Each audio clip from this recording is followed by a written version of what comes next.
اعوذ باللہ من الشیطان الرجیم بسم اللہ الرحمن الرحیم اللہم صلی علی سیدنا مولانا محمد مبارک وسلم وصلی علیہ ابو حنیفۃ رضی اللہ تعالی عنہ عن علقمۃ عن ابن بریدۃ ان رجلا من الانصار مر برسول اللہ صلی اللہ علیہ وسلم فرآه حزینا وكان الرجل اذا طعم تجمع الیہ فانطلق حزینا بما رأى من حزن رسول اللہ صلی اللہ علیہ وسلم فترك طعامه وما كان يجتمع الیہ ودخل مسجده يصلي فبينما هو كذلك إذا نعس فأتاه آت في النوم فقال هل علمت مما حزن رسول الله صلى الله عليه وسلم؟ قال لا. قال فهو لهذا التأذين فأته فمره أن يأمر بلالا أن يؤذن فعلمه الآذان الله أكبر مرتين أشهد أن لا إله إلا الله مرتين أشهد أن محمد رسول الله مرتين حي على الصلاة مرتين حي على الفلاح مرتين الله أكبر لا إله إلا الله ثم علمه الإقامة مثل ذلك وقال في آخره قد قامت الصلاة الله أكبر لا إله إلا الله كأذان الناس وإقامتهم. فأقبل الأنصاري فقعد على باب النبي صلى الله عليه وسلم فمر أبو بكر فقال استأذن لي وقد رأى مثل ذلك فأخبر به النبي صلى الله عليه وسلم ثم استأذن للأنصاري فدخل فأخبر بالذي رأى فقال النبي صلى الله عليه وسلم قد أخبرنا أبو بكر مثل ذلك فأمر بلالا يؤذن بذلك. وفي رواية أن رجلا من الأنصار مر برسول الله صلى الله عليه وسلم فرآه حزينا وكان الرجل ذا طعام يعشى معه فانصرف لما رأى من حزن رسول الله صلى الله عليه وسلم وترك طعامه فدخل مسجده يصلي فبينما هو كذلك إذا نعس فأتاه آت في النوم فقال له تدري ما أحزن رسول الله صلى الله عليه وسلم؟ قال لا. قال هو النداء فأته بأن يأمر بلالا. قال الرجل فعلمه الآذان الله أكبر مرتين أشهد أن لا إله إلا الله مرتين أشهد أن محمد رسول الله مرتين حي على الصلاة مرتين حي على الفلاح مرتين الله أكبر لا إله إلا الله ثم علمه الإقامة كذلك ثم قال في آخره قد قامت الصلاة مرتين كأذان الناس وإقامتهم. فانتبه الأنصاري فأتى رسول الله صلى الله عليه وسلم فجلس بالباب فجاء أبو بكر فقال الأنصاري استأذن لي فدخل أبو بكر فأخبر رسول الله صلى الله عليه وسلم بمثل ذلك ثم دخل الأنصاري فأخبر النبي صلى الله عليه وسلم بالذي رأى فقال رسول الله صلى الله عليه وسلم قد أخبرنا أبو بكر فقال مر بلالا مثل ذلك.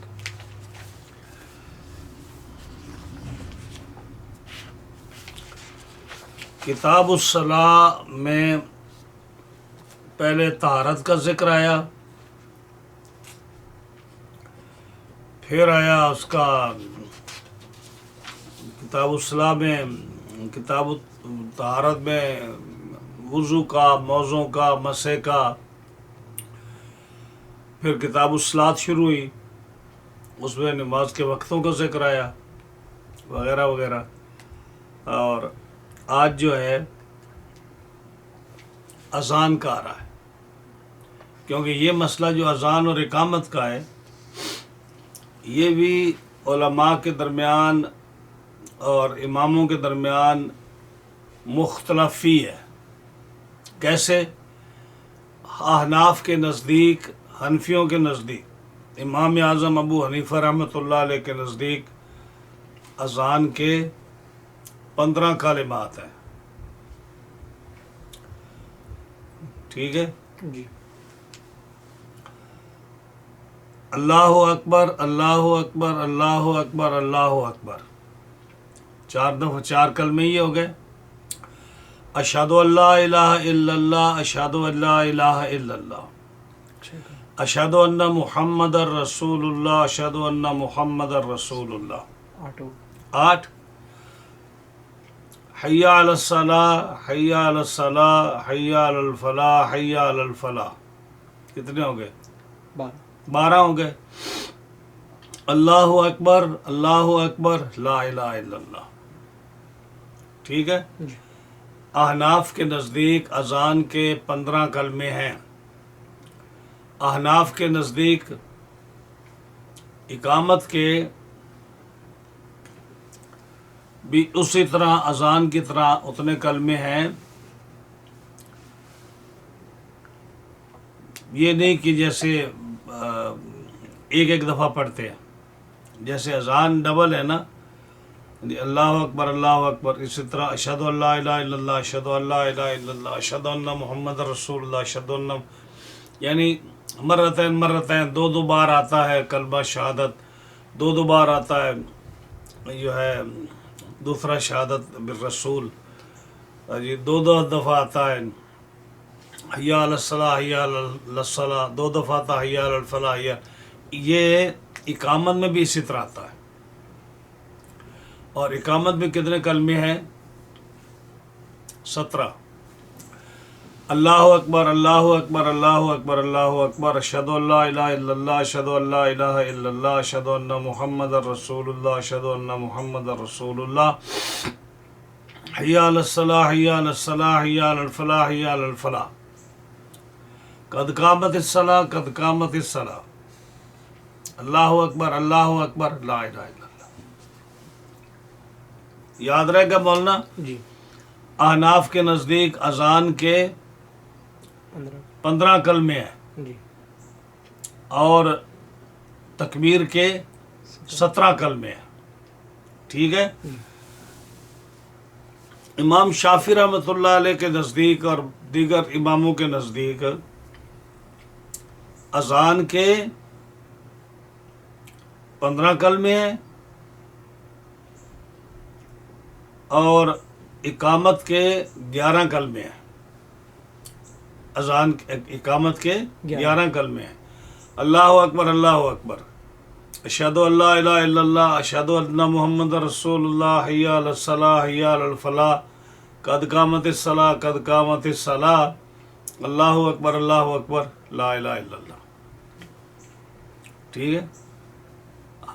احناف کے نزدیک، حنفیوں کے نزدیک اذان کے 15 کلمے، اقامت کے 17 کلمے، اور دیگر اماموں کے نزدیک اذان کے 15 کلمے، بعض کے نزدیک، اور اقامت کے 11 کلمے، ایک دفعہ پڑھتے وہ جیسے آپ دیکھتے ہو.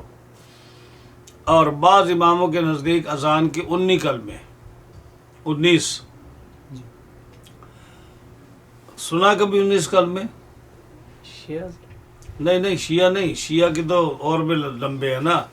ہم بات کر رہے ہیں جو حدیث پر عمل کرتے ہیں، اہل سنت جن کو بولتے ہیں آپ. 19 کلمے. وہ کون سے؟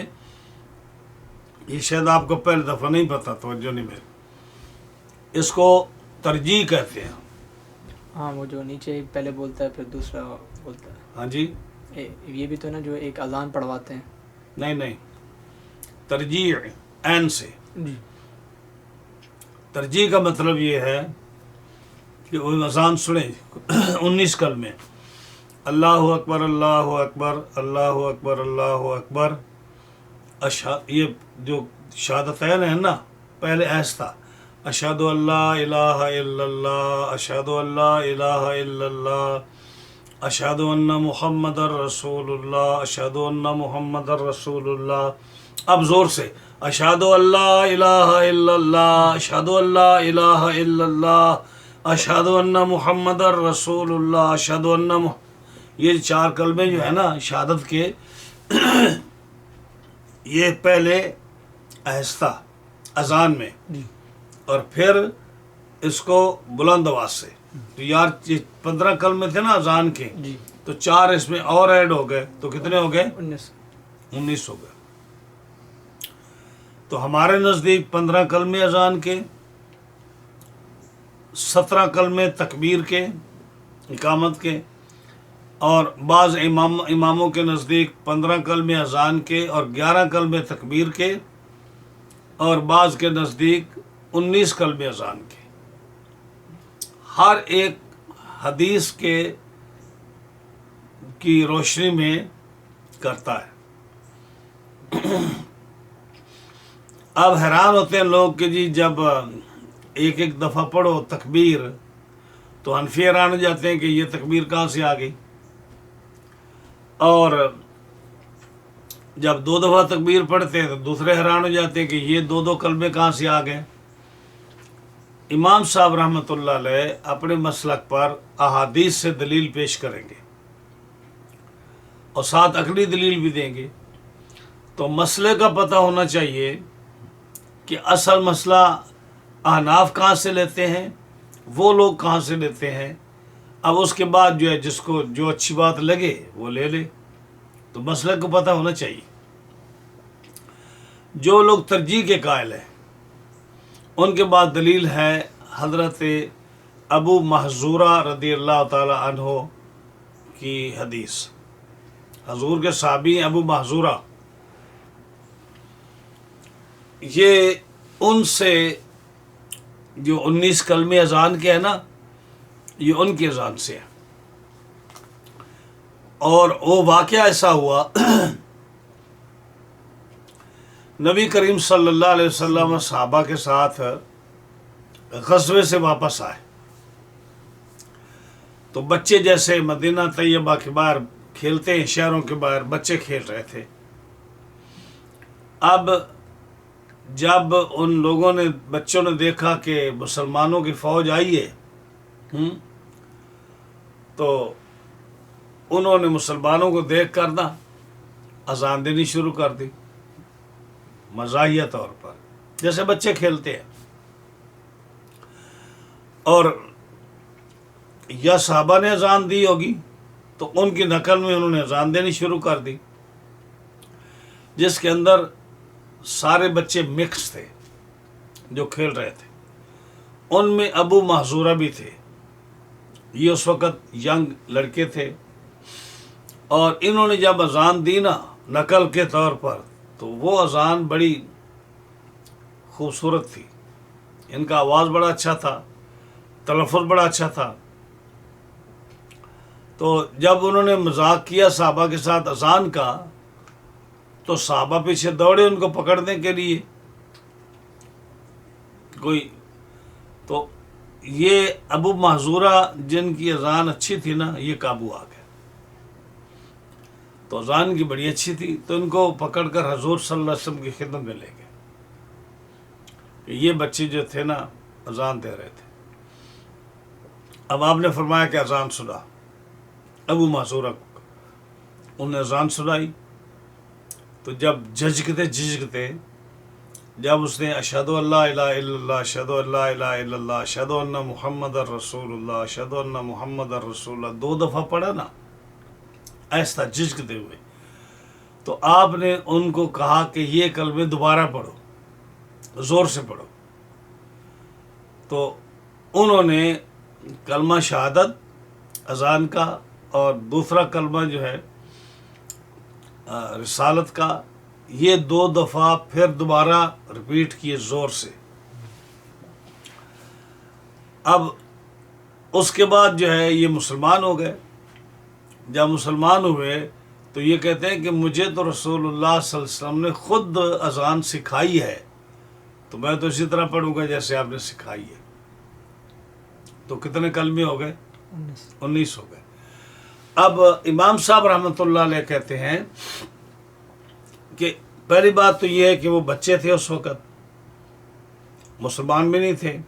نبی کریم علیہ السلام نے ان کو کلمہ شہادت اور کلمہ رسالت جو ہے ان کو دوبارہ ریپیٹ کرایا تاکہ ان کے دل میں اسلام اچھی طرح گھر کر جائے، اس لیے آپ نے کلمہ شہادت 2 دفعہ کہلوایا، اور ان کو اذان بھی سکھائی تاکہ وہ جو ہے نا توجہ دی آپ کے، ان کے اوپر دعا بھی کی، ان کے لیے ان کو شفقت بھی فرمائی، وہ مسلمان ہو گئے۔ تو وہ جو ہے نا آپ کو وہ تعلیم کے لیے تھی، وہ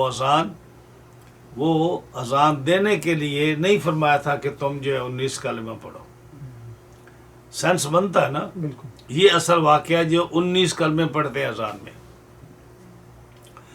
اور ہماری دلیل یہ ہے کہ حضرت بلال، حضور کے مؤذن کون تھے؟ حضرت بلال 2 مؤذن تھے، ایک حضرت بلال تھے، ایک حضرت عبداللہ بن ام مکتوم جو نابینا صحابی تھے، یہ تھے۔ یہ 2 صحابی حضور کے پرماننٹ مؤذن تھے۔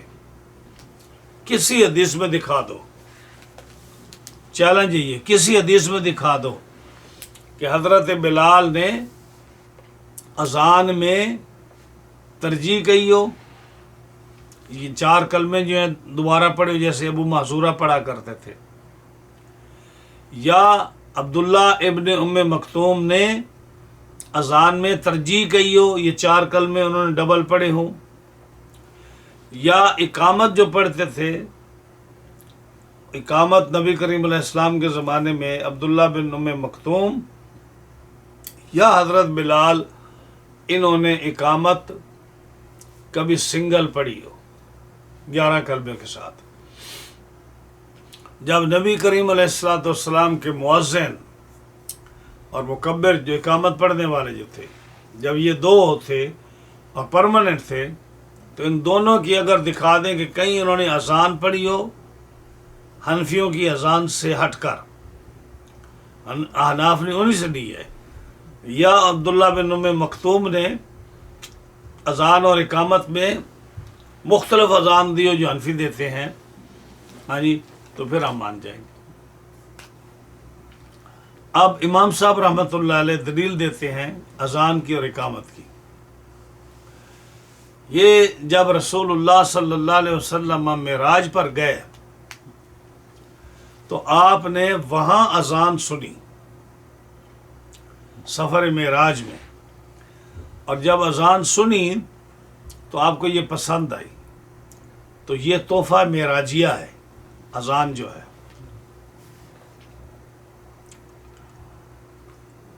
آپ جب واپس آئے اور نماز فرض ہوئی اور مدینہ منورہ گئے تو آپ مشورہ یہ کیا صحابہ نے مل کر کہ نماز کے لیے ہر جو مذہب ہے ان کا کوئی نہ کوئی طریقہ ہے بلانے کا، تو ہمیں کیا کرنا چاہیے؟ تو کسی نے کہا جیسے یہود جو ہیں وہ سینگ لے کر منہ میں ڈال کر وہ بجاتے ہیں نا، کیا بولتے ہیں اس کو؟ باجا۔ ہاں باجا۔ ہاں باجا نہیں، باجا نہیں ہوتا، سینگ ہوتا نا، سینگ۔ ہارن جو ہوتا ہے، ہاں ریمز ہارن، پتہ نہیں کیا بولتے ہیں اس کو، ہارن ہوتا ہے، ہارن ہوتا ہے نا۔ تو وہ یہود کا دیکھا کبھی بجاتے ہوئے؟ سرنگی۔ یہود بجاتے ہیں، جی شیعہ بھی بجاتے ہیں، شیعہ بھی بجاتے ہیں، کبھی آپ نے اتفاق نہیں ہوا۔ تو یہ جیسے شیعہ بجاتے ہیں نا، تو وہ سینگ ہوتا ہے، یہودی بھی بجاتے ہیں، میں نے ان کو بھی دیکھا، یہود کو بھی دیکھا، شیعہ کو بھی دیکھا۔ تو یہ عبادت کے لیے جب عبادت کرتے ہیں تو یہودی بجاتے ہیں۔ تو صحابہ نے کہا کہ ہم ایسا کیوں نہ کریں؟ تو بعض صحابہ نے کہا یہ تو یہودیوں کا طریقہ ہے، ہم اس کو کیوں فالو کریں؟ کسی نے کہا کہ پھر ہم بیل بجائیں، گھنٹی جیسے ہوتی ہے، یہ چرچوں میں ہوتی ہے۔ تو بعض صحابہ نے کہا کہ یہ تو پھر یہ تو ہم فالو کر رہے ہیں ان کو، کرسچنز کو، ہم یہ کیوں کریں، ہم یہ نہیں کرتے۔ کس نے کہا جی پھر لوگوں کو جو معلوم کرنا ہے پتہ چلے، گھنٹی بجے یا سینگ بجے جس کی آواز دور تک جائے، یا پھر ہم آگ روشن کریں۔ تو بعض نے کہا کہ یہ تو پھر مجوسیوں کا طریقہ ہے جو آگ کی پوجا کرتے ہیں، صحیح ہے نا۔ تو اسی سوچ میں پڑ گیا کہ جی اب کیا کرنا چاہیے، ہمیں بھی لوگوں کو عبادت کے لیے بلانے کے لیے کوئی نہ کوئی طریقہ ہمارا ہونا چاہیے۔ تو سینگ کا بجانا جو ہے یہ بھی ریجیکٹ ہو گیا صحابہ کی طرف سے اور حضور کی طرف سے۔ بیل کا بجانا کرسچن کی طرح یہ بھی ریجیکٹ ہو گیا۔ آگ کا روشن کرنا یہ بھی ریجیکٹ ہو گیا۔ اب اور کوئی طریقہ ان کے ذہن میں نہ آیا تو ان کا اچھا ٹھیک ہے، سوچیں گے اور دیکھتے ہیں جیسے اللہ کا حکم ہوتا ہے۔ تو گھر چلے گئے سارے۔ حضرت عبداللہ بن زید، یہ جن کا ذکر آ رہا ہے انصاری کا، یہ رات کو سوئے تو ایک فرشتہ ان کے خواب میں آیا، سبز کپڑے اس نے پہنے ہوئے تھے، اور اس نے آپ کو اذان سکھائی۔ کہا کہ یہ جا کر رسول اللہ صلی اللہ علیہ وسلم کو بتا دو، کہو کہ جو تم پریشان ہو نا یہ معاملے میں کہ اذان لوگوں کو نماز کی طرف کیسے بلایا جائے، تو یہ طریقہ ہے عبادت کی طرف بلانے کا۔ تو وہ صحابی آئے، انہوں نے آ کر بتایا۔ ادھر جو ہے یہ اور بھی کوئی صحابہ کو پتہ چلا، جیسے اس حدیث میں آ رہا ہے کہ ابو بکر صدیق کو بھی پتہ چلا، ان کو بھی خواب آیا، اور انہوں نے آ کر نبی کریم علیہ السلام کو پہلے بتا دیا. تو حضرت عبداللہ بن زید نے بعد میں بتایا. ادھر جو ہے ایک روایت جو آتی ہے ہوتی ہے کہ عبداللہ بن زید پہلے آئے، اس کے بعد حضرت عمر آئے، ان کو بھی یہی خواب آیا. تو حضرت عمر کے آنے سے پہلے وہ بتا چکے تھے، تو فرمایا کہ عبداللہ بن زید آپ سے سبقت لے گئے. تو کئی صحابہ کو نا یہ خواب آیا جو فرشتے نے سکھایا کہ اذان کی جو ہے نا یہ نماز کی طرف بلانے کے لیے، عبادت کی طرف بلانے کے لیے نہ آگ روشن کرو، نہ سینگ بجاؤ، نہ بیل بجاؤ، اور تم کیا کرو، اذان دو. تو یہ اذان جو ہے یہ تحفہ معراجیہ ہے، آسمانی تحفہ ہے. اس کی اتنی برکت ہے کہ اس کے پڑھنے سے مصیبتیں ٹل جاتی ہیں، پریشانیاں دور ہو جاتی ہیں، مصائب دور ہو جاتے ہیں، بیماری دور ہوتی ہے، عذاب اللہ کا دور ہوتا ہے، شیطان بھاگ جاتا ہے. یہ ایسی متبرک چیز ہے کہ جس کا آپ شمار نہیں کر سکتے اس کی برکتیں. اور اس لیے اس کو جو ہے نا علماء نے لکھا ہے کہ اگر کوئی ملک پر کوئی مصیبت آ جائے، پریشانی آ جائے، جیسے یہ کرونا وائرس تھی پوری دنیا میں، یا ظالم بادشاہ مسلط ہو جائے، یا اور کوئی بیماری آ جائے، وبا پھیل جائے، تو حکم ہے کہ تم اذانیں دو، زیادہ اذانیں دو جہاں تک آوازیں جائیں گی. کہ یہ وبا بیماریاں جو ہوتی ہیں یہ شیطان کی طرف سے ہوتی ہیں، جنات ہوتے ہیں جو بیماریاں پھیلاتے ہیں. تو فرمایا کہ اذانیں دو جس سے یہ بیماریاں تکلیفیں دور ہو جائیں گی. اگر آپ رستہ بھول جائیں، آپ اذان دیں، سفر میں تکلیف ہو اذان دیں، آپ کو رستہ مل جائے گا، آپ کی پریشانی دور ہو جائے گی. اعلیٰ حضرت عظیم البرکت اور کچھ علماء نے لکھا کہ قبر پر اذان دیں جب میت کو دفن کریں، کیونکہ وہ بھی میت کے لیے بڑا مشکل وقت ہوتا ہے. تو اس کے لیے جو علماء نے لکھا کہ اذان دینے سے میت کی مشکل آسان ہوتی ہے، کیونکہ اس میں کلمہ شہادت ہے، تکبیر ہے. تو جو تثبیت لوگ کرتے ہیں، یثبت اللہ الذین آمنوا بالقول الثابت فی الحیات الدنیا و فی الآخرہ، قرآن مجید میں جو ہے کہ تثبیت کرو، میت کو جو ہے اس کو یاد دلاؤ. ہاں جی، تو یہ جب اذان دیتے ہو تو یہی تو قبر کا سوال جواب ہے. اللہ اکبر، اللہ اکبر، اس میں کلمہ شہادت ہے، کلمہ رسالت ہے. ہاں جی، کہ آپ کلمہ شہادت جو میت کو یاد کراتے ہو، جب اذان دی جائے تو اس کو یاد ہو جاتا ہے، اور وہ منکر نکیل کے سوال آسان دے دیتا ہے. تو اذان بڑی بابرکت چیز ہے. اس کو اگر بے وضو کوئی آدمی دے گا تو نوست پھیلے گی. بہت سارے آدمی اذان بے وضو دیتے ہیں. بے وضو اذان دینے سے، اگر مسجد میں بے وضو اذان دی جائے، یاد رکھیے نوست پھیلتی ہے. نوست کیا؟ بیماری پھیلے گی، بے برکتی ہو جائے گی، لوگ چھوڑ کے محلہ چلے جائیں گے، ان کو کبھی برکت ان کے گھروں میں نہیں ہوگی. تو اذان ہمیشہ با وضو ہونی چاہیے. اور اذان جو ہے یہ قبلے کی طرح منہ کر کے ہونی چاہیے. میں نے دیکھا کچھ علماء جو ہے نا، عرب علماء کو میں نے دیکھا یہاں کہ وہ جو ہے جس طرح مرضی منہ کر کے کھڑی جائے اذان دے دیتے ہیں. یہ میں نے دیکھا، اس لیے میں آپ کو یہ بتا رہا ہوں. اور میرے پاس حدیث پر نشان لگے ہوئے ہیں، غالباً جو ہے بہقی، حدیث بہقی کی ہے، جس میں ہے کہ جب اذان دو تو وضو کے ساتھ دو. وضو ضروری ہے اذان کے لیے، ادروائز یہ نا بھی برکتی پھیل جائے گی. اور جب اذان دو منہ قبلہ کی طرف کرو. یہ نہیں کہ جس طرح مرضی منہ ہو جائے. وہ لوگ کیا کرتے ہیں، جس طرف سپیکر رکھا ہے نا اسی طرح منہ کر کے اذان دینا شروع کر دیتے ہیں. تو یہ مثال میں اس لیے بتا رہا ہوں کہ کہ ایک تو میری زندگی کا تجربہ ہے جو میں نے اپنی زندگی میں دیکھا کہ لوگ کیا کرتے ہیں. ہاں جی، کچھ لوگ کیا کرتے ہیں جی کہ بچے کو کہتے ہیں کہ تو اذان دے، جو نابالغ بچہ ہے. ان کی دلیل کیا ہوتی ہے کہ بچے کو اذان کا طریقہ آ جائے گا. اس میں کوئی شک نہیں کہ بچوں کو اذان سکھانی چاہیے، لیکن اذان بڑے آدمی کو دینی چاہیے جو بالغ ہو، جس کی اذان صحیح ہو، جو مکلف ہو ان چیزوں کا، اس کو اذان دینی چاہیے.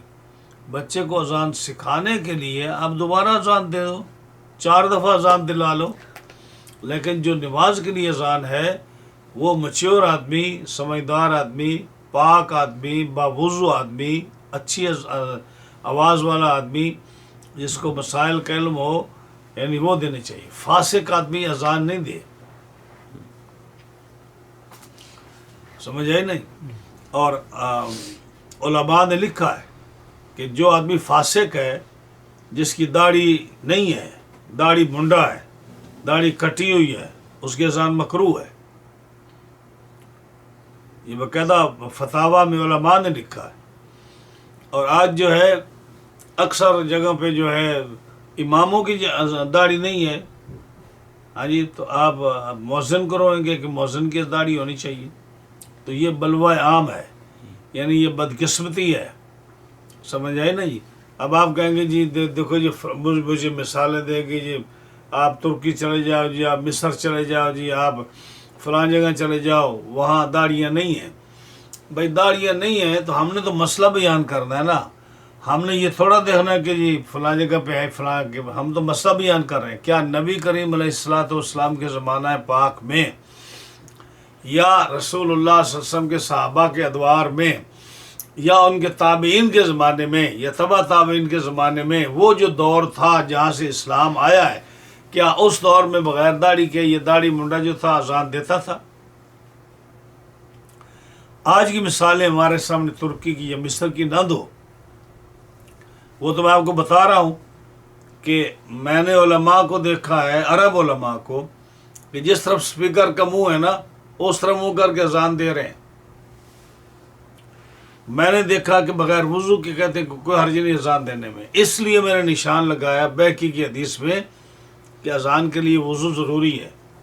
اس لیے میں نے نشان لگایا کہ علماء کا فتویٰ ہے کہ اذان جو ہے فاسق آدمی اذان نہ دے، متقی آدمی، پرہیزگار آدمی جو وقت کو جاننے والا ہو وہ اذان دے. اب اگر کسی ملک میں حالات ایسے جو ہے خدا نخواستہ ہو گئے ہیں کہ وہاں امام بھی داڑھی والا نہیں ملتا، خطیب بھی داڑھی والا نہیں ملتا، تو اب لوگ نماز تھوڑا پڑھنا چھوڑ دیں گے. اب اگر یہ خدا نخواستہ حالات آ گئے ہیں کسی ملک میں تو ہم یہ تو نہیں کہتے کہ نماز چھوڑ دو.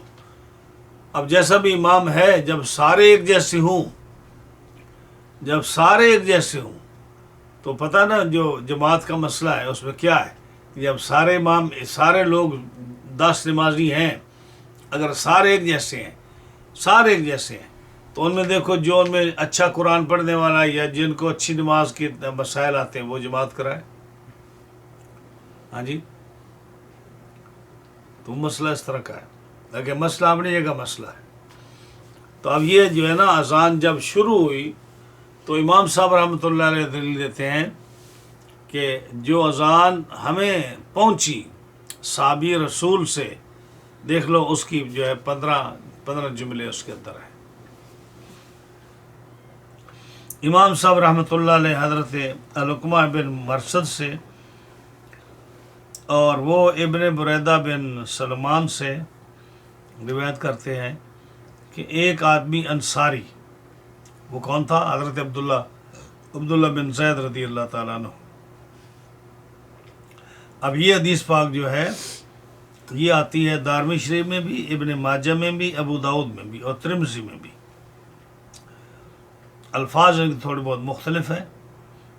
کہتے ہیں کہ یہ انصاری صحابی رسول اللہ صلی اللہ علیہ وسلم کے پاس سے گزرے، فرآہ حزینا، دیکھا کہ نبی کریم علیہ السلام آپ کسی سوچ میں ہیں، کوئی گہری سوچ میں ہیں، پریشانی میں ہیں آپ، جیسے کسی مسئلے کے حل کرنے میں ہیں. وکان الرجل، اور یہ انصاری صحابی جو تھے نا حضرت عبداللہ بن زید، ان کی یہ عادت کریمہ تھی، اذا طعم تجمع الیہ، جب یہ کھانا کھاتا تو یہ فقراء کو بلا لیتا، تجمع الفقراء، یہ فقراء کو جمع کر لیتا، ہاں جی، اپنے کھانے کی طرف، ان کی عزت و احترام کے لیے. یعنی یہ اچھی بات ہے کہ اگر ایک آدمی کھانا کھائے تو اگر اس کے پاس گنجائش ہو تو اپنے غریب ساتھیوں کو کبھی کبھی آواز دے لے کہ بھئی کھانا اکٹھا کھا لے. اس دور میں غربت تھی تو یہ کھاتے پیتے آدمی تھے، تو جب بھی عادت ان کی تھی، جب بھی کھانا کھاتے نا تو یہ لوگوں کو، فقراء کو بلا لیتے اور اکٹھا کھانا کھاتے. تو یہ انصاری جو تھے، جب اذا طعم، جب یہ کھانا کھاتے، تجمع الیہ، فقراء کو بلا لیتے اور کھانا اکٹھا کھاتے. فانطلق حزینا بما رأى من حزن رسول اللہ صلی اللہ علیہ وسلم، اب یہ چلے اسی پریشانی کے عالم میں، جب انہوں نے دیکھا رسول اللہ صلی اللہ علیہ وسلم کی پریشانی کو، جب دیکھا نا کہ نبی کریم علیہ السلام پریشان ہیں، بات نہیں کر رہے کوئی، اور آپ متفکر ہیں، کسی سوچ میں پڑے ہوئے ہیں، تو انہوں نے کیا کیا کہ وہ جو کھانا کھاتے تھے نا، لوگوں کو بلا کر کھانا چھوڑ دیا. فتارک طعامہ، کھانا چھوڑ دیا، ہاں جی، اس فکر میں کہ رسول اللہ صلی اللہ علیہ وسلم پریشان ہیں تو میں لوگوں کو بلا کر کھانا کھاؤں، پتہ کرتا ہوں کہ آپ کیوں پریشان ہیں. فتارک طعامہ، طعام بھی چھوڑ دیا. وما کان یجتمع الیہ، اور جس چیز کی طرف لوگوں کو بلاتا تھا، جمع کرتا تھا کھانے کے لیے، اس کھانے کو بھی چھوڑ دیا، کھانے کو بھی چھوڑ دیا اور اجتماع کو بھی چھوڑ دیا. اب کسی کے ساتھ جو ہے نا، نہ کھانا کھانے کا ارادہ، نہ ان کو بلانے کا ارادہ. داخلہ مسجدہ، اور گھر چلے گئے اپنی محلے کی مسجد میں، مسجد نبوی شریف میں نہیں، جہاں بھی رہتے تھے اپنی محلے کی مسجد میں چلے گئے. وہاں جا کر نماز ادا کی، یصلی، نماز ادا کی حضرت عبداللہ بن زید نے. فبینما ہوا کذالک، مسجد میں نماز پڑھنے کے بعد اسی طرح پریشان بیٹھے رہے. حضور سے نہیں پوچھ سکے کہ آپ کیوں پریشان ہیں، لیکن اسی فکر میں کہ نبی کریم صلی اللہ علیہ وسلم پریشان ہیں تو پوچھا نہیں، چلے گئے. اور اسی پریشان میں کہ حضور پتہ نہیں کیوں پریشان ہیں، خود بھی نماز پڑھی جا کر محلے کی مسجد میں، اور خود بھی پریشان ہو کر بیٹھ گئے. اس نعسا، ان کو اونگ آ گئی، مسجد میں نماز پڑھنے کے بعد بیٹھے تھے نا، اونگ آ گئی. تو جب اونگ آئی، نیند آئی، فَأَتَاهُ آتٍ، آپ کے پاس کوئی آیا، آنے والا آیا آپ کے پاس. فَأَتَاهُ آتٍ فِي النَّوْمِ، خواب کی حالت میں کوئی آیا آپ کے پاس، نیند کی حالت میں. فَقَالَ هَلْ عَلِمْتَ مِمَّا حَزِنَ رسول اللہ صلی اللہ علیہ وسلم، وہ جو خواب میں آیا نا شخص، اس نے پوچھا آپ سے کہ تمہیں معلوم ہوا ہے کہ رسول اللہ صلی اللہ علیہ وسلم کیوں پریشان ہیں؟ حل علمت، کیا پتہ چلا تمہیں؟ مما حزن رسول اللہ صلی اللہ علیہ وسلم، کہ رسول اللہ صلی اللہ علیہ وسلم کیوں پریشان ہیں؟ تو یہ انصاری خواب میں کہتے اللہ، مجھے نہیں معلوم آپ کیوں پریشان ہیں. وہ فرشتہ جو تھا نا، جو سبز لباس میں آیا تھا، وہ کہتا ہے فہوا، وہ پریشانی جو تھی نا، لہذا تعظیم، یہ آزان کے لیے، کہ آپ اس سوچ میں تھے کہ لوگوں کو نماز کے لیے کیسے اکٹھا کیا جائے.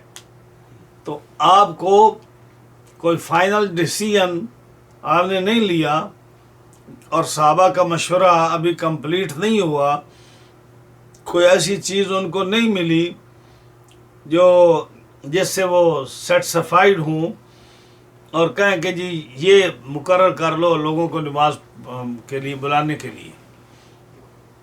تو نبی کریم علیہ الصلوۃ والسلام تعظیم کے لیے یعنی اذان کے لیے, اذان کے جملے جو ہے کہ اس کے لیے کہ لوگوں کو کیسے بلایا جائے, آپ اس لیے پریشان ہیں.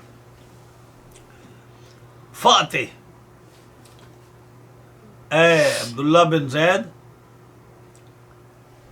جا آپ کے پاس, امر ہے فاتح ہی یعنی جاؤ آپ کے پاس, جاؤ یہاں چھوڑو, جاؤ مسجد سے اٹھو, جاؤ رسول اللہ صلی اللہ علیہ وسلم کے پاس.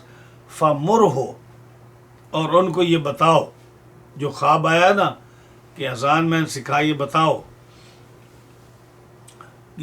ان کو کہ ان یأمر بلالا, بلال جو مؤذن ہے اس وقت تو اذان شروع ہی نہیں ہوئی تھی, بلال تو مؤذن نہیں تھے اس وقت لیکن خادم تو تھے آپ کے. فرشتے نے کہا جاؤ رسول اللہ صلی اللہ علیہ وسلم کو بتاؤ کہ حضرت بلال کو حکم دیں ان یؤذن, اذان دیں.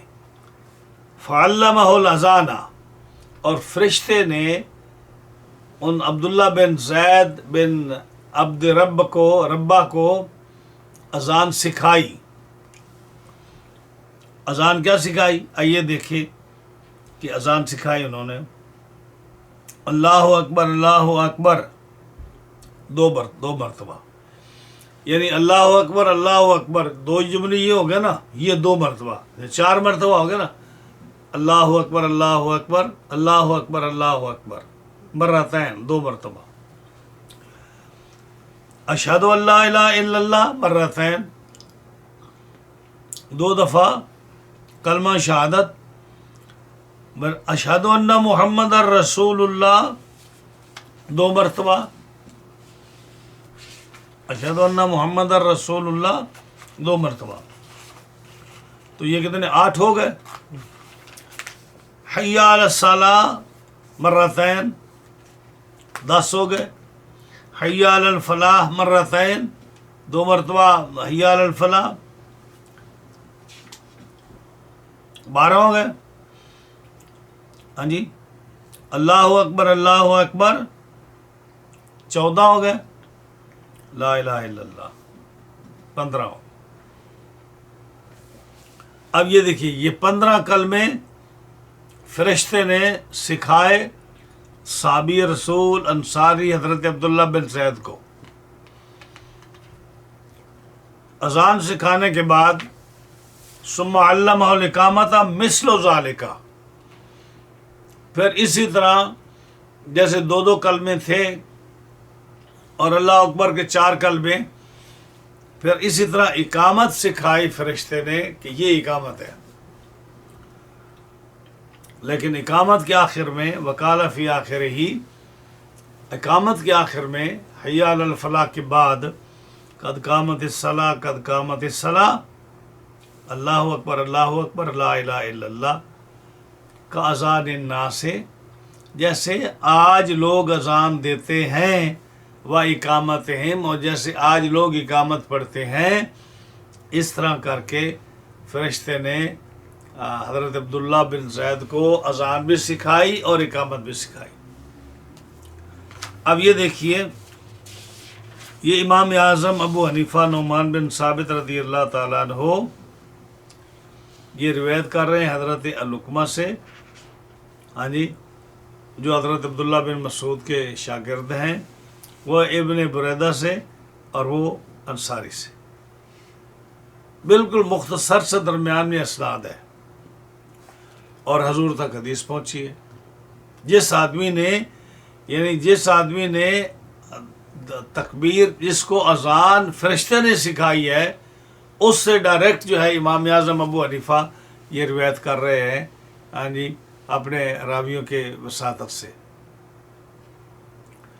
تو اب کوئی شک رہ گیا کہ اذان اور اقامت میں جو ہے کوئی 11 کلمے بولو جیسے عام مساجد میں اقامت پڑھی جاتی ہے؟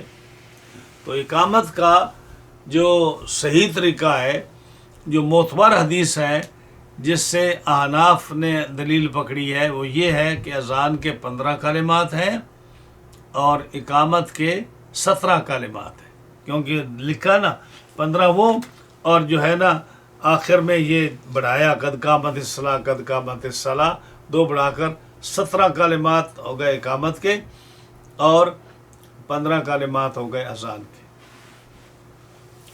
اب ہمارے لوگ ہیں جن کو نہیں پتہ، وہ تو حیران ہو جاتے ہیں، مبہوت ہو کر کھڑے ہو جاتے ہیں، جی اب وہ اذان جس طرح کو مرضی پڑھ دے، اقامت جس طرح مرضی کو پڑھ دے، اگرچہ وہ بھی حدیث سے ثابت ہے، لیکن دیکھنا تو یہ ہے نا کہ جب امام اعظم ابو حنیفہ نعمان بن ثابت سے ایک قوی حدیث کے ساتھ، صحیح حدیث کے ساتھ یہ چیز ثابت ہے، تو حنفی ہوتے ہوئے آپ دوسری اقامت کیوں پڑھتے سنتے ہو؟ جب یہ صحیح روایات سے اور صحیح طریقہ جو ہے وہ بتایا انہوں نے۔ جا اب یہ اذان جب فرشتے نے کہا نا، اذان بھی سکھائی اقامت بھی سکھائی، فاقبل الانصاری، وہ انصاری جو تھے نا حضرت عبداللہ بن سعید، وہ آئے فرشتے کے کہنے پر، فقعد علی باب النبی صلی اللہ علیہ وسلم، رسول اللہ صلی اللہ علیہ وسلم کے دروازے پر آ کر بیٹھ گئے۔ ہاں جی، یہ نہیں کہ آ کے دروازہ کوٹنا شروع کر دیا، یہ نہیں کہ آ کے باہر سے جو ہے نا آواز دینی شروع کر دی، کیونکہ رسول اللہ صلی اللہ علیہ وسلم کے جو ہے آستانہ عالیہ کے آداب ہیں۔ ہاں جی، قرآن مجید فرماتا ہے نا سورہ حجرات میں، وہ بتاتا ہے کہ نبی صلی اللہ علیہ وسلم کے گھر جاؤ، ہاں جی، تو کیسے آپ کو پکارو۔ ہاں جی، قرآن فرماتا ہے کہ باہر سے نہیں پکارو ان کو۔ ہاں جی، جو آدمی دور سے پکارتا ہے باہر سے بلند آواز کے ساتھ، ہاں جی، اس کو قرآن نے منع فرمایا۔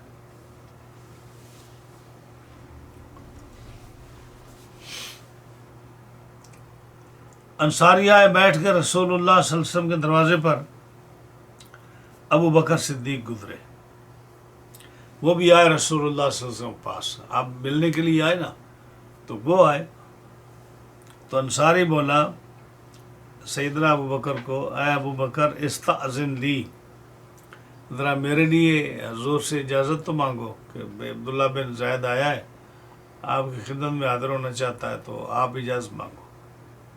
یہ بھی طریقہ ہوتا ہے کہ یعنی رسول اللہ صلی اللہ علیہ وسلم پتہ نہیں کیا کر رہے ہوں گے، بزی ہوں گے، عبادت کر رہے ہوں گے، گفتگو کر رہے ہوں گے، میٹنگ میں ہوں گے، کار پہ ہوں گے، تو صحابی رسول مخل نہیں ہونے چاہتے تھے، تو دیکھا کہ ابو بکر صدیق جو ہے حضور کی بارگاہ کے بڑے منظور نظر ہیں، ان کو کہا کہ آپ میری طرح اجازت مانگ دیں، طریقہ ہوتا۔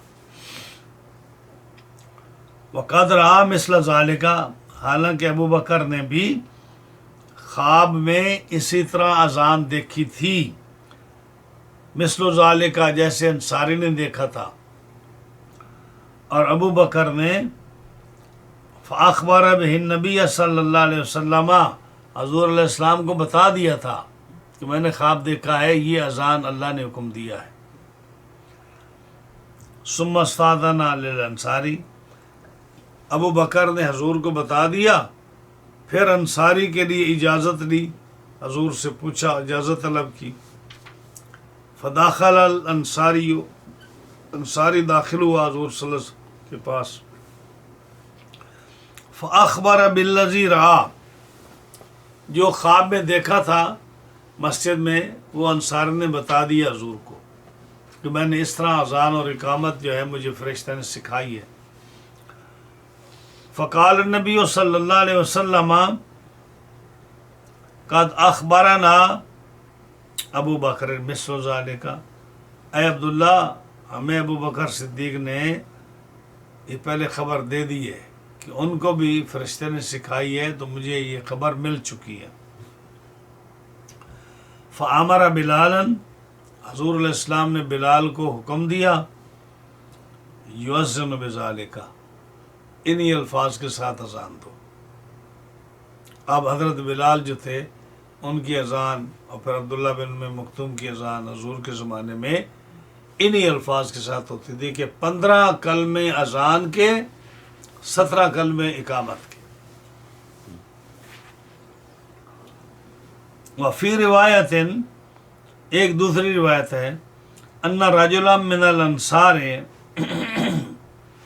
یہ بھی ہوئی ہے عبداللہ بن سعید، ایک آدمی انصار کا رسول اللہ صلی اللہ علیہ وسلم کے پاس گزرا، فرآہ حزینا، اور دیکھا کہ نبی کریم علیہ السلام پریشان ہے، حزین ہے۔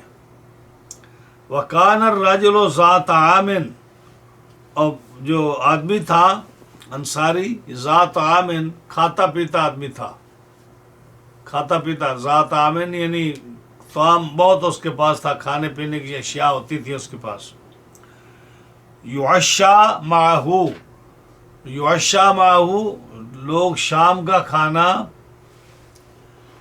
دوپہر کے کھانے کو تغدہ بولتے ہیں، ہاں جی، اور جو ہے نا شام کا کھانا اس کو تعشا بولتے ہیں، ہاں جی۔ وہ حدیث پاک ہے نا کہ تغدہ تمدہ تعشا تمشا، یہ حدیث پاک ہے، آپ صلی اللہ علیہ وسلم کے جملے ہیں۔ تغدہ جب دوپہر کا کھانا کھاؤ، تمدہ تو قیلولہ کرو، سو جاؤ، دوپہر کے کھانے کے بعد سو جاؤ۔ تعشا جب عشاء کا کھانا کھاؤ، تمشا چہل قدمی کرو۔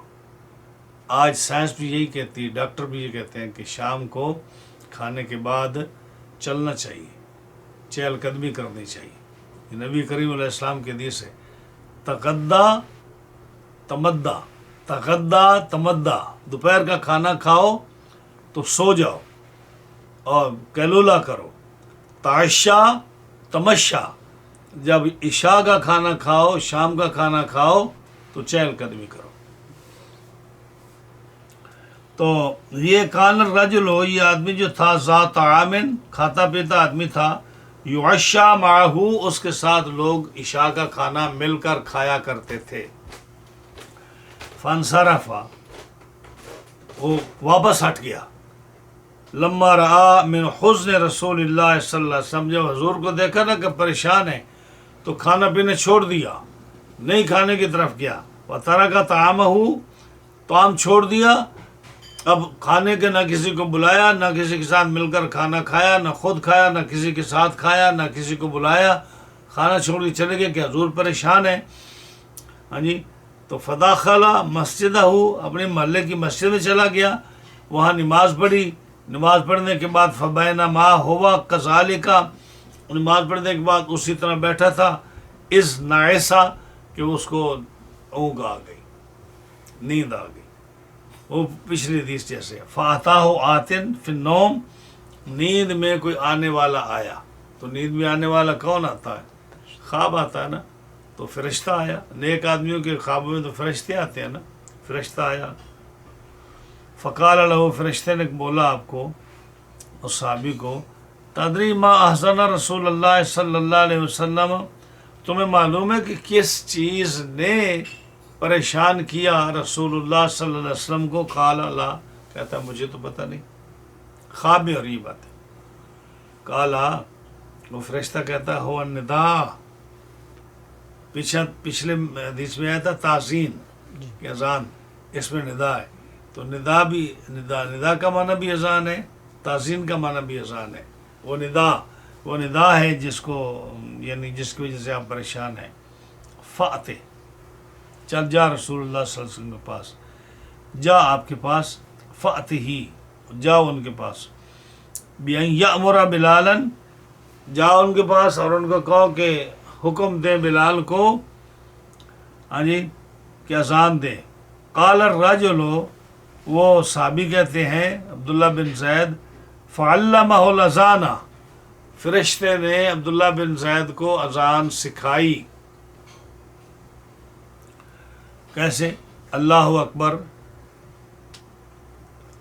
اللہ اکبر اللہ اکبر، 2 دفعہ آیا ہے، اللہ اکبر اللہ اکبر، یہ 2 جملے جو ہیں نا یہ مرتین، 4 دفعہ ہو گیا۔ اشہد ان لا الہ الا اللہ مرتین 6، اشہد ان محمد رسول اللہ مرتین 8، حی علی الصلاۃ مرتین 10، حی علی الفلاح مرتین 12، اللہ اکبر لا الہ الا اللہ، پھر جملے یہ ہو گئے، ہاں جی 15 ہو گئے۔ ثم علمہ الاقامہ، پھر تکبیر سکھائی، کذالک اسی طرح، ثم قال فی آخر ہی، اور تکبیر کے آخر میں یعنی حی علی الفلاح کے بعد قد قامت الصلاۃ 2 مرتبہ، کا اذان الناس کا اذان الناس و اقامتہم، جیسے آج لوگ اذان دیتے ہیں یا اقامت پڑھتے ہیں، اس طرح رسول اللہ صلی اللہ علیہ وسلم کے اس صحابی کو فرشتے نے اذان اور اقامت سکھائی۔ فانتبہ الانصاری ہو، انصاری جاگا،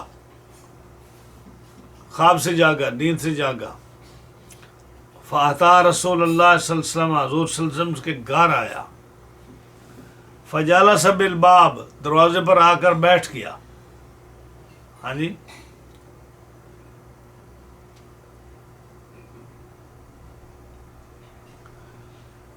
دروازے پر آ کر بیٹھ گیا۔ ابو بکر صدیق رضی اللہ عنہ، انصاری نے بولا یا سیدنا ابو بکر استاذن لی، میرے لیے ذرا حضور سے اجازت لو، میں ملنا چاہتا ہوں۔ ابو بکر اندر گئے، رسول اللہ صلی اللہ علیہ وسلم کو خبر دی بمثل ذالک، یعنی اذان کی خبر دی، کیونکہ ان کو بھی خواب میں یہ نظر آ چکا تھا۔ ثم داخل الانصاری، پھر انصاری کو اجازت ملی، وہ داخل ہوا، اس نے نبی کریم صلی اللہ علیہ وسلم کو خبر دی بالذی رآ، جو انہوں نے خواب میں دیکھا تھا اس کی خبر دی۔ فقال رسول اللہ صلی اللہ علیہ وسلم قد اخبرنا ابو بکر، انصاری کو کہا کہ ہمیں ابو بکر نے اذان کی پہلے خبر دے دی ہے۔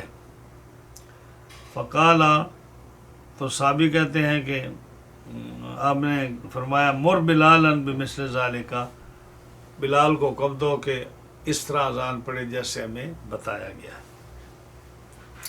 اب یہاں سے کیا معلوم ہوا کہ اذان جو احناف کی اذان ہے یہ بھی بالکل احادیث سے ہے، جیسے فرشتے نے سکھائی تھی، جیسے حضرت بلال۔ اب اس حدیث میں آگے نا کہ بلال کو حکم دیا، اب یہ تو چلو اذان کے تو الفاظ اور تکبیر کے اذان تو مختلف حدیثوں میں مختلف آتے ہیں، لیکن حضور صلی اللہ علیہ وسلم کے جو پرماننٹ مؤذن ہے حضرت بلال، حضرت عبداللہ بن ام مکتوم ہے نا، ان کی اذان ہمیں سنا دیں گے ان کی اذان کیا ہوتی تھی، پتہ چل جائے گا کہ اذان ان کی اذان کی، وہ تو پرماننٹ مؤذن تھے نا، تو ان کی اذان کسی اذان میں کمی بیشی نہیں ہے۔ اسی طرح 15 کلمے اذان کے ہیں، 17 کلمے اقامت کے ہیں۔ یہ جو فجر کی نماز میں الصلاۃ خیر من النوم پڑھتے ہیں، یہ بعد میں آیا، یہ اصل میں جو ہے نا یہ اس کو تصویب ہے، جی یہ بعد میں آیا، یہ بھی آئے گا۔ جی ابو حنیفہ رضی اللہ تعالی عنہ عن عبد اللہ قال سمعت ابن عمر يقول كان النبي صلى الله عليه وسلم اذا اذن المؤذن قال مثل ما يقول المؤذن۔ یہاں ایک اور مسئلہ، نیا مسئلہ، کہ جب اذان دی جائے تو جیسے مؤذن کہے ایسے ہی اس کے ساتھ تم کہو۔ حضرت امام صاحب حضرت عبداللہ سے روایت کرتے ہیں، کہتے ہیں کہ میں نے سنا حضرت عبداللہ بن عمر رضی اللہ تعالیٰ عنہما سے، یہ عبداللہ جو ہے نا ابو امام صاحب سنتے ہیں، یہ عبداللہ بن دینار مراد ہے، عبداللہ بن دینار، یہ حضرت عبداللہ ابن عمر کے مولا ہے، خادم غلام ان کے۔ تو حضرت عبداللہ بن دینار یہ غلام ہے حضرت عبداللہ بن عمر کے۔ تو اب اس حدیث میں دیکھیے کہ ایک واسطہ ہے کہ حضرت عبداللہ بن عمر کے غلام ہے، اور دوسرے راوی حضرت عبداللہ بن عمر ہے، آگے ڈائریکٹ رسول اللہ صلی اللہ علیہ وسلم، صرف 2 واسطے ہیں، ثنائیات، اس حدیث کو ثنائیات بولتے ہیں۔ یعنی جس حدیث میں رسول اللہ صلی اللہ علیہ وسلم اور امام ابو حنیفہ کے درمیان صرف 2 واسطے ہوں، جیسے یہ مولا عبداللہ بن دینار اور وہ اپنے آقا حضرت عبداللہ بن عمر سے، تو 2 واسطے ہیں نا، اس حدیث کو کیا بولتے ہیں؟ ثنائیات۔ اور جیسے حضرت حدیث آگے آ رہی ہے، آگے حدیث آ رہی ہے جو آپ نے صحابی رسول سے سنی ڈائریکٹ امام صاحب نے مکہ مکرمہ میں حج کے موقع پر، وہ اولیات ہے جس میں صرف ایک راوی ہے امام ابو حنیفہ اور حضور صلی اللہ علیہ وسلم کے درمیان۔ کچھ حدیثیں وہ ہیں جو ثلاثیات ہیں جس میں 3 راوی ہیں، ٹھیک ہے۔ امام بخاری نے جو بخاری لکھی ہے اس میں کوئی اولیات نہیں ہے، کوئی ایسی حدیث نہیں ہے جس میں 1 راوی ہو، کوئی ایسی حدیث نہیں ہے بخاری میں جس میں 2 راوی ہوں۔ اس میں 21 حدیثیں ہیں پوری بخاری میں جس کے اندر 21 ثلاثیات ہیں، اور 21 ثلاثیات یعنی جس میں امام بخاری کے درمیان اور حضور صلی اللہ علیہ وسلم کے درمیان صرف 3 واسطے ہیں۔ وہ کتنی حدیثیں ہیں؟ 21 میں سے 16 جو ہیں وہ امام ابو حنیفہ کے شاگرد سے ہیں، امام ابو حنیفہ کے شاگرد سے، کہ امام بخاری نے ان سے سنی جو امام صاحب کا شاگرد ہے، ہاں، امام صاحب کے شاگرد نے امام صاحب سے سنی اور امام صاحب نے آگے ایک صحابی سے سنی۔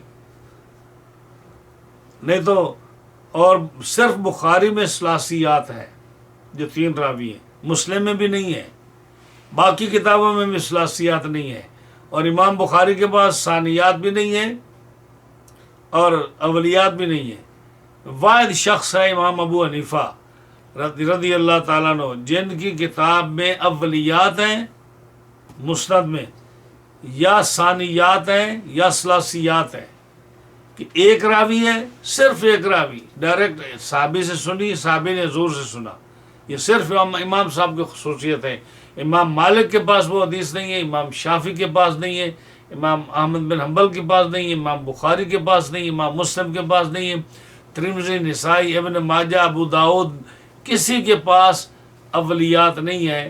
یہ واحد شخص ہے امام ابو حنیفہ جن کے پاس اولیات ہیں، واحد شخص امام ابو حنیفہ جن کے پاس ثانویات ہیں، جن کے 2 راوی ہیں، ہاں جی۔ اور پھر ثلاثیات جو ہیں بخاری کے پاس، وہ بھی امام صاحب کی معرفت سے ہیں کہ ان کے شاگرد کی حدیثیں ہیں۔ تو یہ شان ہے امام اعظم ابو حنیفہ کی، اور اس لیے امام صاحب کی حدیثیں قوی ہیں کہ جب 1 راوی ہوگا درمیان میں یہ 2 ہوں گے تو کمزور کہاں سے آئے گی؟ کہ حدیث تو کمزور ہوتی ہے جب راوی کمزور ہو، تو جب راوی صحابی اور تابعی اتنے مضبوط ہیں، ہاں جی، تو حدیث کمزور کہاں ہوگی؟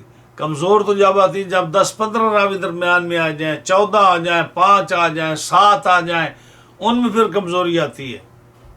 جو 1 صحابی اور راوی، تو صحابی کیسے کمزور ہوگا؟ تابعی 1 ہوگا، 1 صحابی ہوگا، تو کیسے کمزور ہوگا؟ تو امام صاحب کا اس لیے مذہب جو ہے نا بڑا قوی اور مضبوط ہے۔ جی، تو ہاں، امام صاحب رحمۃ اللہ علیہ حضرت عبداللہ بن دینار سے روایت کرتے ہیں، اور وہ حضرت عبداللہ بن عمر سے، کہ وہ ان کے غلام تھے، کہتے ہیں کہ نبی کریم علیہ السلام کیا کرتے؟ اذا اذن المؤذن، جب مؤذن اذان دیتا تو قالا مثل ما یقول المؤذن، آپ اس کا جواب اسی طرح دیتے جیسے مؤذن کہتا۔ کیسے؟ دیکھو، اللہ اکبر اللہ اکبر، مؤذن کہے نا تو سننے والا جو ہے وہ کیا کہے؟ اللہ اکبر اللہ اکبر۔ اشہد ان لا الہ الا اللہ، وہ بھی کہے اشہد ان لا الہ الا اللہ، اشہد ان محمد رسول اللہ، اشہد ان محمد رسول اللہ، حی علی الصلاۃ، حی علی الصلاۃ۔ جب یہ کہے حی علی الصلاۃ، حی علی الصلاۃ، تو یہ چونکہ ہے کہ نماز کی طرف آؤ، تو شیطان ورغلاتا ہے، تو اس وقت کیا کہے؟ لا حول ولا قوت الا باللہ، شیطان کو بگانے کے لیے کہے، حی علی الصلاۃ نہ کہے، جب وہ کہے نا حی علی الصلاۃ تو جو ہے سننے والا کیا کہے لا حول ولا قوت الا باللہ، حی علی الفلاح لا حول ولا قوت الا باللہ. پھر جب کہ اللہ اکبر کہہ کہ لا الہ الا اللہ، اللہ اکبر کہے. جب لا الہ الا اللہ کہے تو بعد بھی کیا کہے لا الہ الا اللہ. جو آدمی یہ کہے گا ہاں جی اپنے دل سے،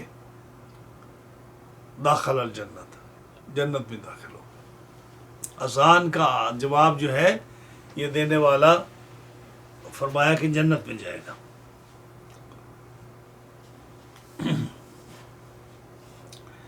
اسی طرح جب اقامت کا ہے تو اقامت کا جواب، اقامت بھی ایک قسم کی اذان ہے، اس کا جواب بھی دل میں دے.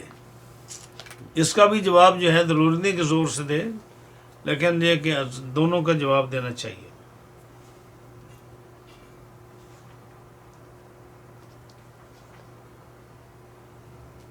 جی أبو حنيفة رضي الله تعالى عنه قال سمعت عبد الله بن أبي أوفى يقول سمعت رسول الله صلى الله عليه وسلم يقول من بنى لله مسجدا ولو كمفحص قطات بنى الله تعالى له بيتا في الجنة. یہ حدیث آ گئی جو ولیات والی ہے. میں نے کہا تھا نا، دیکھیں امام صاحب ڈائریکٹ صحابی رسول سے لے رہے ہیں حدیث پاک، اور صرف ایک صحابی درمیان میں ہے حضور صلی اللہ علیہ وسلم کے درمیان، اور کوئی راوی نہیں ہے. تو امام صاحب رحمۃ اللہ علیہ نے 8 صحابہ سے حدیثیں روایت کی ہیں، اور مختلف روایتیں ہیں. بعض میں آتا ہے کہ آپ نے 6 صحابہ کو دیکھا، بعض نے کہا کہ آپ نے 20 صحابہ کو دیکھا، بعض نے کہا آپ نے 40 سے زیادہ صحابہ کو دیکھا. ہاں جی، تو اب اس میں یہ حدیث ہے جو آپ نے 6 حدیثیں تو میں نے پہلے دن میں شاید دکھائی تھی آپ لوگوں کو، جو آپ نے صحابہ سے ڈائریکٹ لی ہیں. یہ حدیث نمبر 92 جو ہے، امام ابو حنیفہ رحمۃ اللہ علیہ فرماتے ہیں سمیت،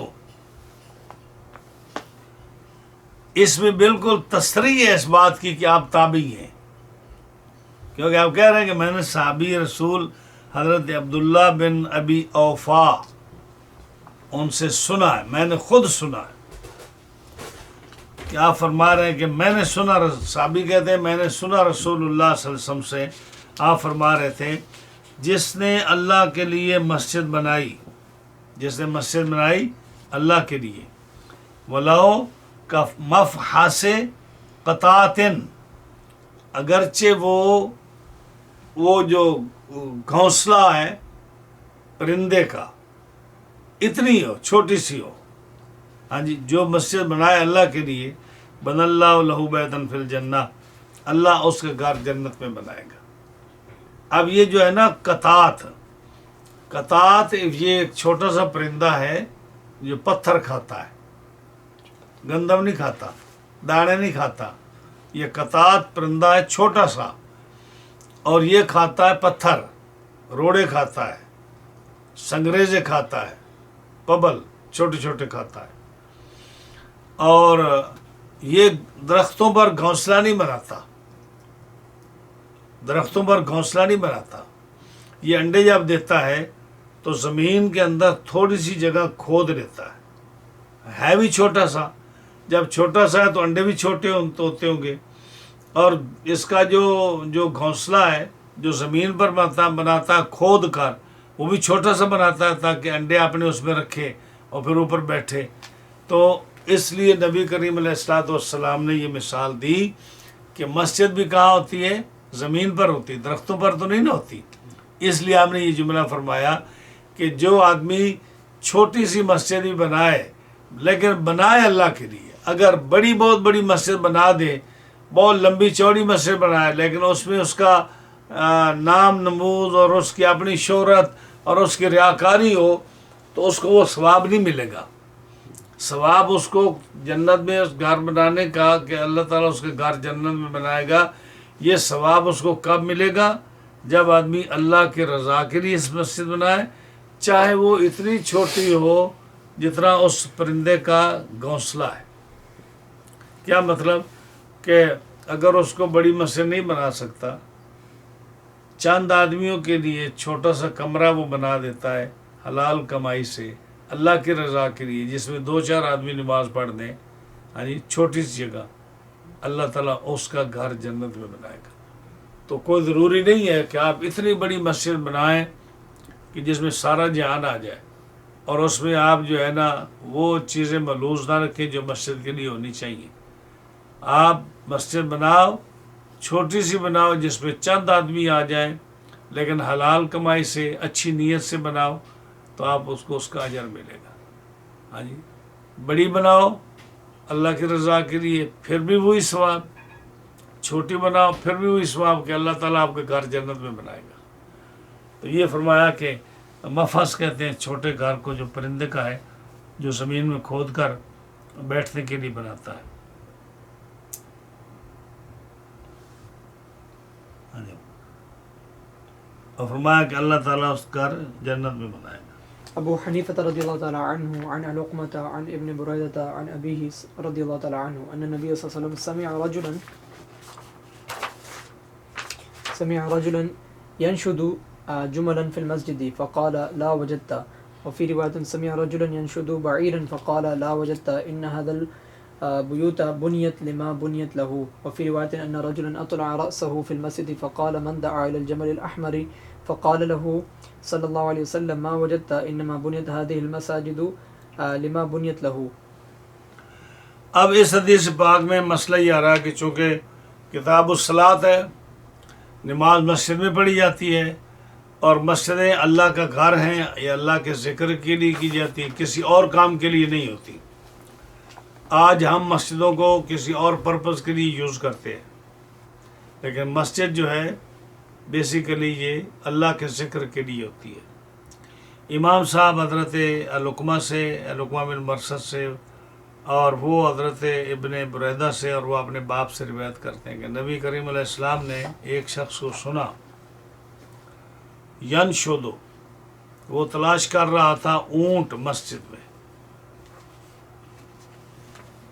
مسجد میں اونٹ تلاش کر رہا تھا، کہ یہ مطلب نہیں کہ اس کا اونٹ مسجد کے اندر آ گیا تھا، مطلب ہے وہ مسجد میں آیا نا تو لوگوں سے پوچھ رہا تھا کہ کس نے میرا اونٹ دیکھا، میرا اونٹ گم ہو گیا، یہ ہے کہ مسجد میں اونٹ تلاش کر رہا تھا۔ نبی کریم علیہ السلام نے جب سنا تو فرمایا لا وجدتا، تمہیں نہ ملے، یعنی آپ نے کہا کہ یہ دیکھو کہ یہ مسجد میں اونٹ تلاش کرنے کے لیے آیا ہے، مسجد اللہ کا گھر عبادت کے لیے ہے، تو مسجد میں عبادت کے لیے آنا چاہیے، نہ کہ اونٹ تلاش کرنے کے لیے آنا چاہیے۔ جب کوئی آدمی ایسی بات کرے تو اس کو کہو لا وجدتا، نہ ملے تمہیں، یعنی یہ بد دعا ہے اس کے لیے۔ اور ایک روایت ہے کہ سامع رجلا، نبی کریم صلی اللہ علیہ وسلم نے کسی آدمی کو سنا، ہاں جی، ینشد بعیرا، وہ اپنے گم شدہ اونٹ کو تلاش کر رہا تھا مسجد میں، یعنی لوگوں سے پوچھ رہا تھا، تو نبی کریم صلی اللہ علیہ وسلم نے فرمایا لا وجدتا، تو نہ پائے، یعنی تمہیں نہ ملے، وہ بد دعا ہو گئی نا، نہ ملے تمہیں۔ کیوں؟ ان هذه البیوت بنیت لما بنیت لہو، یہ جو گھر ہے نا، یہ جو مسجدیں ہوتی ہیں، یہ بنائی گئی ہیں لما بنیت لہو، خاص پرپز کے لیے بنائی گئی ہیں، ذکر کے لیے بنائی گئی ہیں، یہ عبادت کے لیے بنائی گئی ہیں، یہ اونٹ کے تلاش کرنے کے لیے نہیں بنائی گئی۔ اور ایک روایت میں ہے کہ ان رجلا، ایک آدمی اطلع رأسہ فی المسجد، ایسے اس نے جھانکا مسجد میں، اطلع، انہیں سے سر جھانکا مسجد میں، ہاں جی، اور فقال، ہاں جی، من دعا الی الجمل الاحمر، اور کسی نے میرا سرخ اونٹ دیکھا ہے، ہاں جی، اس کا اونٹ گم ہوا تھا نا، کہتے ہیں اس کلر کا، اس نشانی کا اونٹ ہے، کسی نے دیکھا ہے سرخ اونٹ، ہاں جی، فقال له صلی اللہ علیہ وسلم، حضور صلی اللہ علیہ وسلم نے اس کی طرف اشارہ کرتے ہوئے فرمایا ما وجدتا، تمہیں نہ ملے وہ، ہاں جی، انما بنیت هذه المساجد لما بنیت له، بے شک مسجدیں یہ مسجدیں بنائی گئی ہیں کس پرپز کے لیے؟ جس پرپز کے لیے یہ بنائی گئی ہیں. یہ اونٹ کے تلاش کرنے کے لیے تھوڑی بنائی گئی ہیں، یہ عبادت کے لیے، نماز کے لیے بنائی گئی ہیں. تو تمہیں اونٹ طرح نہ ملے.